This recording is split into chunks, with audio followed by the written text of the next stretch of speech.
play at the D1 level, or maybe already has a scholarship to play at the D1 level, okay? So at some point, if it hasn't already, you're going to feel like you are on a time clock, right? A time clock of pressure to get that scholarship. Because when you first started playing your sport, it was for a Capri Sun and a Rice Krispie treat after the game. When you fell in love with your sport. And if you're trying to play D1 now, it means that you were probably pretty good at your sport then.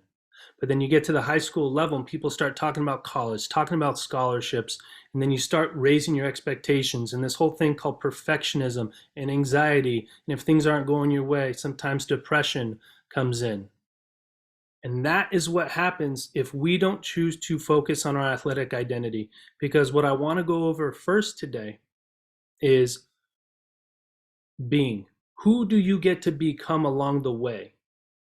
So most people focus on, okay, if I want to play D1, what do I need to do? What do I need to do? Who do I need to work with? I need to get strength and conditioning. I need to go get a skills coach. I need to do. But what gets lost in the mix is who do you get to become because of the goals you have? Who do you get to become because of the goals you have? Does that make sense? We probably don't think about it like that because we're always focused on what do I got to do instead of, hey, who do I get to become along the way? Because I promise you, there are people in this room who have a D1 scholarship. And I'm not going to call them out, but they would tell you it's great. But then almost immediately, all of a sudden, the pressure of, well, anytime I play someone who doesn't have a D1 scholarship, I should feel this pressure that I better succeed. If I strike out versus someone who doesn't have a D1 scholarship, well, gosh, what does that make me, right? I'd start to doubt myself. Or I'll give you a quick example. I have a player at Stanford, I won't name the sport, but she got a scholarship during COVID. And she didn't get to play her sport for almost a year afterwards. And then she sees her Stanford future teammates practicing. She's like, I'm not the player that they recruited. I can't play with them. Like, they're way better, faster, stronger, all of that. So I promise you, just because you could get a D1 scholarship doesn't mean you're happy, doesn't mean you're enjoying life or that everything is good. So that's why I want to focus on this first hour of who do I get to become? Because it's possible to be happy and get a scholarship. It's actually possible to be happy, enjoy life, enjoy your sport, and not have gotten your scholarship yet. And that's the goal of that this first hour. Okay, so that's a little bit. But before we get into that first hour, let's see here. Do not. Okay, so listen. I was going to do breakout rooms just to kind of break the ice. My sister's saying it's not happening, it's not working, so we're going to skip that. Are we okay with that? The reason I wanted to do them is just for you to get into a room and share a little bit about you. We were going to do one for parents, we were going to want to do one for players, but guess what? Life is about being flexible, and if I freak out right now, I would expect you to get off the call because I teach people to stay cool, calm, and collected for a career. And if I wasn't doing it, well, I hope you would not buy into that, okay? So here's what we're going to do. We're going to go right into our first sheet today of our being goals. Who do we get to become because of the goals we have set? Does that sound good? Cool. Can I get a thumbs up? All right. Cool. Thank you. So I'm going to share my screen. And if you take out our first sheet today, thank you, Caitlin, for giving me the warning.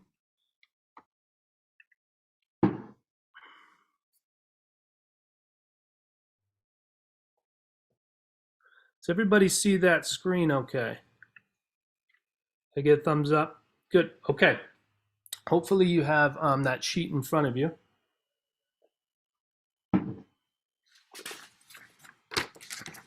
So, who do we get to become along the way? That is what we're focusing on. Did you know that each of you have an internal thermostat of what you believe about yourself? And I'm going to use myself, and I'm okay throwing myself under the bus. So I'm going to use myself as an example in my golf game, and you relate it back to your life. Okay? So when I go golfing, I usually shoot, let's see here. I usually shoot about 100. That is my score that I typically shoot because I don't get to play that often. So if you don't know anything about golf, you know that's not a very good score. Okay? So that is what I typically shoot. So when I am playing, let's say I'm playing really well. I'm going to go up here a little bit. Okay, and let's say I'm on par to shoot. Let's say I go par, par, birdie. Okay, if I'm a 100 shooter, that is like incredible.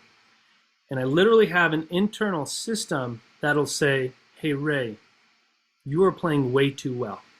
This is not what you usually do. You're being too successful." And my subconscious will literally hijack my body and my mind to where if I'm on pace, let's say for after that, I'd probably be on pace for something like a 79. My body and my mind will hijack me and say, guess what? You're playing too well. So if you think about our bodies as a thermostat, if I'm comfortable at 68 degrees and I'm playing way better than that, my AC, my air conditioning will kick on because I'm playing so well and it'll knock me down. So literally my grip, I won't be able to feel it anymore. My mind will race so fast. I'm looking at all the lakes and all the sand traps, and that's where my brain focuses. Okay? So again, I'm talking about myself, but when things are going well, think about when are these things going to end? When are you going to fall apart? Right? This could be maybe for parents, if you're having 2-3 good months in a row and you're like, wow, I've never made this much money. Like, when is this going to end? So it's that doubt that creeps in because I am comfortable at 68 degrees. Okay? So what happens if instead of par par birdie, what if I start double bogey, triple bogey, triple bogey, triple bogey? My internal thermostat will say, hey, Ray, you're actually way better than that. And somehow, some way, my thermostat will kick in and I will start playing better because I know I am better than what I'm playing. And so let's say I'm playing at 58 degrees. It'll literally kick on and say, hey, Ray, you're better than that. And I will start to play better. So each one of us, all of us, we have this internal thermostat in different categories of our life. So for an athlete identity, if you are playing out of your mind in a good way, at some point, it'll kick in. You're not that good. But if I am, let's just put all down here, 68 degrees, that's where we currently are. And if we want to play at the Division I level, let's say it'll take us 75 degrees to play there. Okay? That's uncomfortable for me right now. So how do I start to shift my athletic identity to where that 75 becomes the new norm? That 75 is what I'm comfortable with, and I don't have anything subconsciously saying you're not good enough. There's no way you can do that. So how do we start to make that shift? Well, there's three voices inside of you that we need to understand and know so that we can make sure that we can make that jump from 68 to 75. Okay, you with me so far? Okay, so three voices. Okay, others, the voice of others, for good or bad. Our inner critic,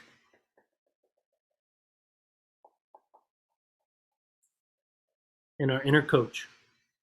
Okay, those three voices, and let me make this clear, those are voices, they aren't our voices, but they come through as our voice, okay? Because you are over here. You are you. And what you are the conclusion that you make about these three voices. You with me so far?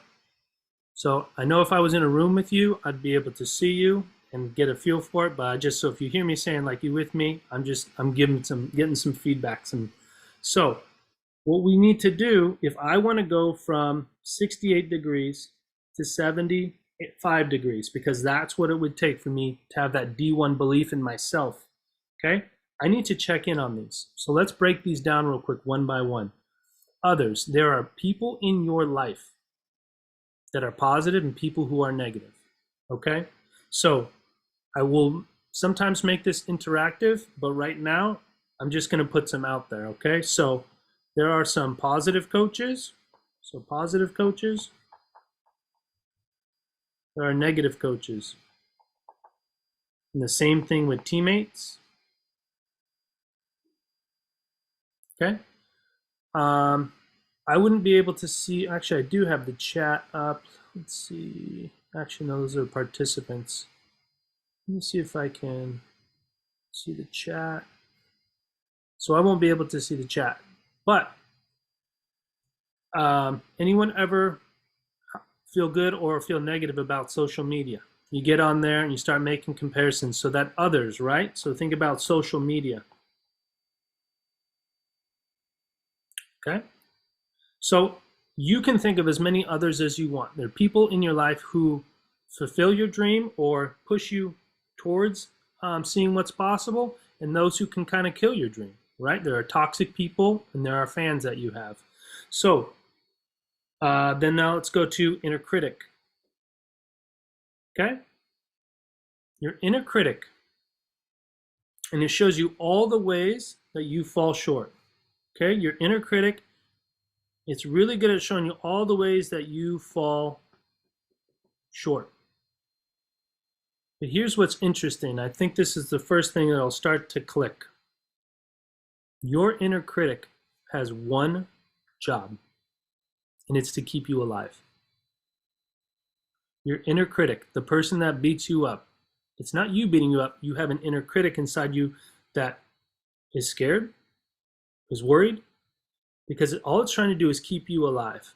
And in the sports world, the second you say that I want to be an athlete at the D1 level, all it wants to do for the rest of your life is keep you alive, keep your sports career alive. Because the death of an athlete is someone saying you can no longer play the sport. You need to go find something else you're good at. And so every time your inner critic says, sorry, I'm getting text. Maybe check the chat, Kate. Anytime your inner critic says you're not good enough or you're not doing enough, any of that, guess what? It is scared that you're going to fail. It's scared that you're going to be done with your sport before you're ready to be done with your sport. Does that make sense? Okay. So what's interesting is our inner critic has our best interest in mind. Believe it or not, it's just poor execution. Poor execution. Right? The way it tries to handle situations is terrible. Okay, because it just sees problems. Okay, but then if we go over to our inner coach, okay, our inner coach, it shows us what's possible. And what it does is it takes these problems, okay, and it says, hey, our inner critic just gave us some really good information and built awareness. Our inner critic is great for giving us awareness. But what our inner coach then does is it creates possibilities or opportunities. Okay? And so some of you might say, well, gosh, that inner coach is very foreign. That is a foreign voice. Okay? Let's just show of hands. Who has a strong inner critic? Inner critic, that voice that constantly beats them up and lets them know how much they've fallen or failed. Yeah, I see a couple hands kind of just like, yeah. Okay, we all do. We all have that. And again, it's trying to keep us alive, but we need to let it know, hey, guess what? I hear you, but I'm not going to let you run the show anymore. Okay? Because I'm going to actually strengthen my inner critic. My inner coach. We each have an inner coach, but it might be weak right now. Because you might be learning for the first time right now that you have an inner coach, that you have a cheerleader that wants you to do well. You do have that. It might be weak right now, but I'm going to show you today how to strengthen that. Okay? So what I want you to do is I want you to be honest with yourself. Okay? So there's going to be 4 categories. Others negative, others positive, and then you have your inner critic, which is negative, and your inner coach, which is positive. And a scale, or not really a scale, but of a rating of out of 100%, what I want you to do is grade real quick. Where are you giving the most attention? Who has your ears? Is it negative others? And that could be in the form of coaches, teammates, could be parents, could be social media. Okay, give yourself a percentage of, and then others, positive others, people who pour into you, people who build you up, fill you up. Okay, and then inner critic. How much voice, how much do you entertain your inner critic? And allow them to run the show of telling you, hey, you're falling short. Hey, you're not good enough. Hey, you're never going to fulfill this dream. And then how about your inner coach? How much credence, how much voice are you allowing that inner coach? And then because I can't see the chat, I'm not going to ask you to put it in the chat box, but um, let's say, hey, Jaron, I'm going to put you on the spot real quick. Give me your percentages. Start with outside negative voices. How much percentage? I have that at a 15%. 15%. How about outside positive voices? I have that at like a 15% also. Okay. Inner critic? Inner critic, I have that at a 60%. 60%. And then your inner coach. I'll do like 10%. 10%. Okay. Did I do the math right? I can't even tell. Yes, you did. Right? All right, nice. Okay. Just a show of hands. Did anybody have anything close to that? Okay, I'm seeing a lot of hands. Okay. Here's what's interesting. I wasn't going to share this, but I will share this. Do you know that Jaron has a baseball scholarship to Cal next year? Yet, if you look at here, that's somebody who already has a scholarship, not someone who's a freshman or a junior who's feeling the pressure. That's somebody who has earned the right to suit up at the D1 level in the Pac-12, if there's still a Pac-12. Okay, so just letting you know that even if you have a scholarship, these numbers right here are still possible. And then, Jaron, if you pop on, what were some of those negative voices? What did you put for social media? For social media, I said more just comparing to myself, like just saying like, oh, like you're just not like as good as him, or you're like not as cool as him because he has like a bunch of fans like other than you, or like, you know, just like little stuff like that. So understandable. So here's what's interesting. He already has a scholarship, yet do you see how much room he has to grow right here? To where that inner critic, what if we start to change that inner critic to where we can go lessen, even if we get to 50% of that's the voice that he listens to. And Jaron, number one, thank you for being on a room of about 50 people and being vulnerable and sharing, because there are a lot of people who connect and understand what you're going through. So thank you for that. So what do we do with these things? So number one, let's just break these down one by one and see how we can start to move from negative voices to a negative inner critic to higher numbers in our inner coach and our positive influences. Okay, this may sound logical to you, but I'm going to just come over here. Outside others. Okay, can I control what others do, say, or think of me? No, right? But what can I do? Let's say with teammates, coaches. I'm trying to write on an iPad, by the way, so my writing is just going to be what it is today. I appreciate you bearing with me. Okay? I can't do anything about teammates or coaches. Okay? Right now, I have people who are at the D1 level on this call and people who don't necessarily have a great feelings about their coaches. Okay? Can I change them? No. But can I change my perspective of how I view them? Yes. Okay? That they understand that they're trying to play the best players possible. Okay? Teammates and competition. Guess what? They are in the same boat. They want the same playing time you do. Guess what? Do you have to like all of your teammates? Nope. You don't even have to spend time with all of your teammates. But if you have one teammate, okay, one teammate that you get along with that can be a positive influence, Spend time with them. That's how we're starting to turn this number around, is by understanding that coaches are human, that coaches are doing the best that they can with the knowledge that they have. Understanding that teammates want the exact same goal you do, whether that's on your travel team or your high school team. Okay, so they're not always going to be the nicest people. And guess what? They come from different backgrounds. It's understanding them, because I can't change them, but I can change how I view them. And then the last one, social media. There's this really cool thing. If you go on your Instagram, you go to the top right, and then you click on account settings, and you scroll all the way down to the bottom. There's this red word, and it says delete. It's crazy. You could delete your Instagram if you really wanted to. If you wanted to get the negativity out, your Twitter account, you could delete it. But I know you're not going to do that. So what could you do? You could at least clean up your list. You could at least clean up your list of people you follow. All right? If they're not encouraging you, get them out. I promise you, you're not missing anything, because if you get on Instagram or you get on social media and you get off and you don't feel good about yourself, at least neutral, if not better, well, you're following some people or looking at stuff that is just bringing you down. Okay? So then all of a sudden, we can cause that number to go down. Positive others. How do we get that up? Pretty simple. Spend time with people who are going to build you up. They say, Zig Ziglar said, you're the average of the 5 people you spend the most time with.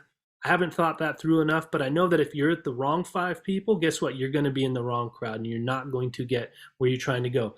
Be mission minded. If you're not on a mission, guess what? You're going to get pulled. Sorry. If you are on a mission to play D1 or play at the highest level, but you're hanging around people who aren't on the same mission, you will get pulled back. And you will not make it based on the people that you surround yourself with.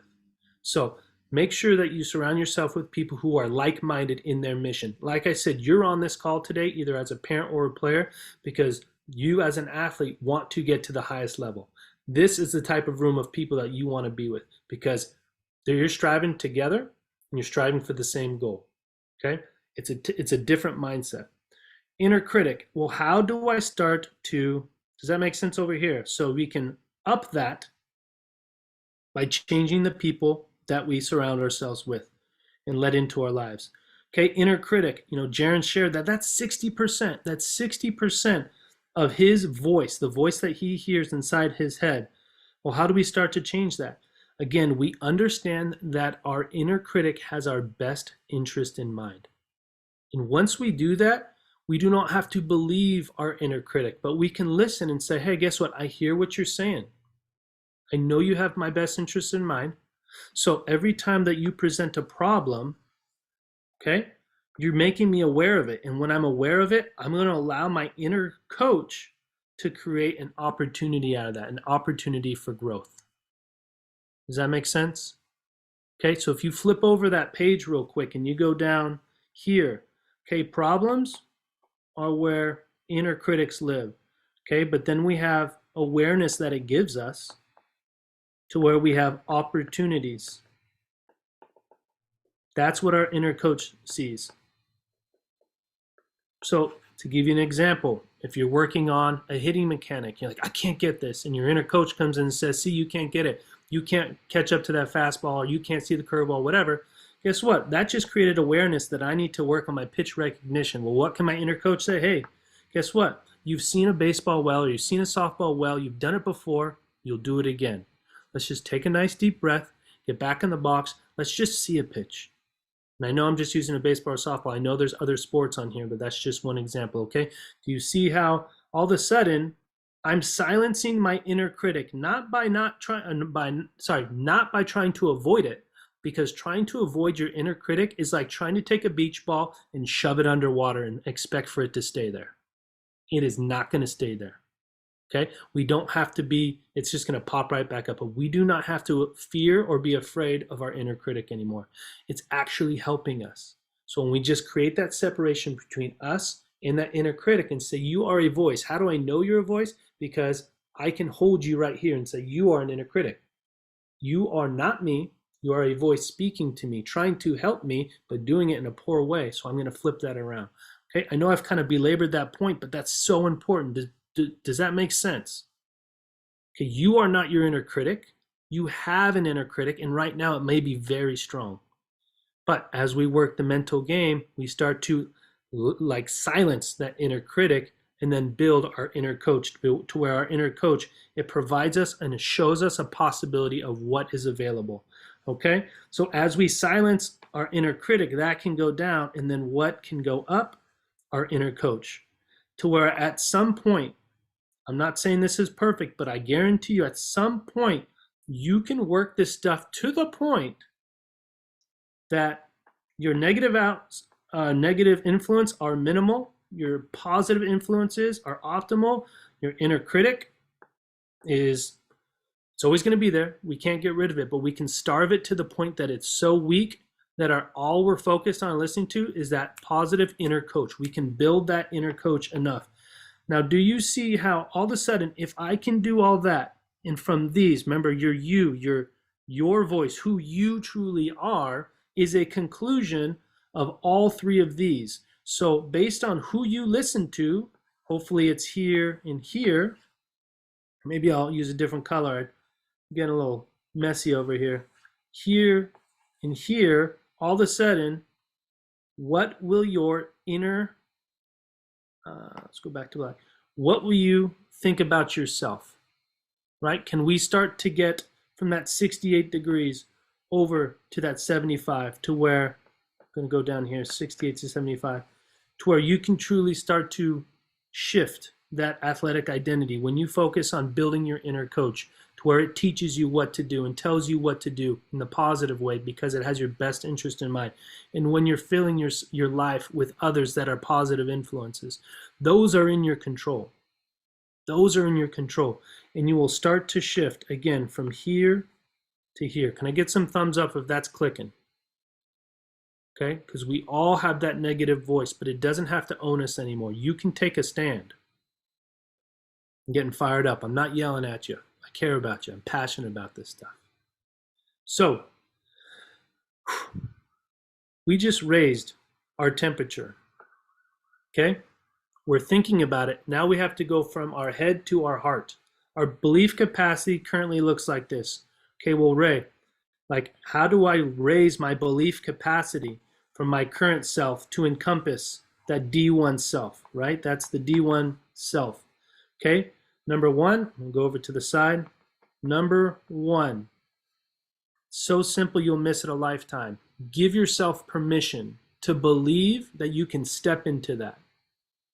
Give yourself permission to believe that you can step into that D1 identity.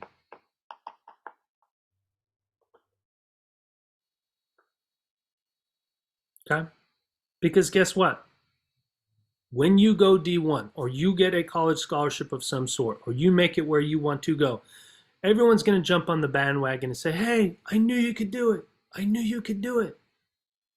But I didn't need them. But you're also along the way going to have haters that are like, dude, I've played with you since Little League or Rec Ball. Like, you're not that good. You've never made an all-star team. You're just not that good. Guess what? In order for me to go D1, do I have to listen to them? No. You're going to have haters. You're going to have people who are like, oh, that sounds really cool. Like, I don't know what D1 is. I don't know what college sports are like, but like, good luck. You're going to have all of those. Who cares? Why? Because the only person who needs to believe that they can get there is who? Point to that person. That's it. That is it. See how simple that is?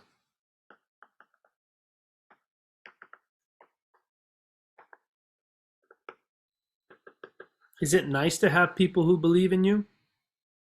Is it nice to have people who can show you the way? Absolutely. But at the end of the day, your belief in yourself, your belief of going from your current self to expanding to that self you're striving to become. Remember, this whole thing today is about who you get to become along the way towards that goal. Okay? Check out what we've done so far. I know I'm recapping, but this stuff, I work it every day. For you, this might be listening for the first time. Imagine that. If all of a sudden along the way to becoming that D1 self that you're desiring to become, that you get negative people out of your life and you fill your life with positive people, whether you make it to the D1 level or not, is that a nice thing to have in your life? Yeah, positive people. Guess what? If you learn along the way to silence the inner critic and really to build your inner coach. Might that help you take a test, right? In life? Might that help you in other categories of your life? Okay, so whether you make it or not, these are areas of your life that you are building because you're becoming who you want to become along the way to that goal. Okay, can I get a couple thumbs up if that's clicking?